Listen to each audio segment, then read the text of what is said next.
Hello বন্ধুরা, আজকের মিমিএফআই কয়েনের যে লেভেল 3 কম্বোটা কিভাবে নেবেন, মানে 4 মিলিয়ন পাবেন আজকের কম্বোটা দিয়ে কমপ্লিট করতে পারেন। 4 মিলিয়ন টোকেন পাবেন ইনস্ট্যান্ট।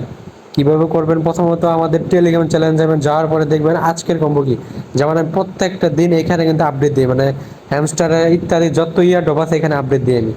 তারপরে দেখবেন যে আজকের কম্বো যে কি আছে এখানে দেওয়া আছে, যার যত লেভেল সুন্দরভাবে দেখে নেবেন। দেওয়ার পরে আপনারা আবারই চলে যাবেন ওই জায়গার, যাওয়ার পরে আপনার যে অটো ক্লিকার অ্যাপসটা, এটা প্লে স্টোরে পেয়ে যাবেন। প্লে স্টোর থেকে ডাউনলোড করে আপনারা ডাইরেক্ট এই যে আমার মতো এইভাবে বসাই নেবেন, সুন্দরভাবে বসাই নিয়ে এইখানে একটা ক্লিক দিবেন আর ছেড়ে দিবেন, একটা ক্লিক দিবেন ছেড়ে দিবেন, একটা ক্লিক দিবেন ছেড়ে দিবেন, আর ওয়েট করবেন। এখন এই যে ইনস্ট্যান্ট কিন্তু আমাকে 4 মিলিয়ন দিয়ে দিল। এখানে আপনারা দেখতে পারেন একদম একদম সাথে সাথে কিন্তু 4 মিলিয়ন, মানে 4 মিলিয়ন কিন্তু অনেক, 40 লাখ টোকেন একদম ফ্রিতে। ধন্যবাদ সবাইকে।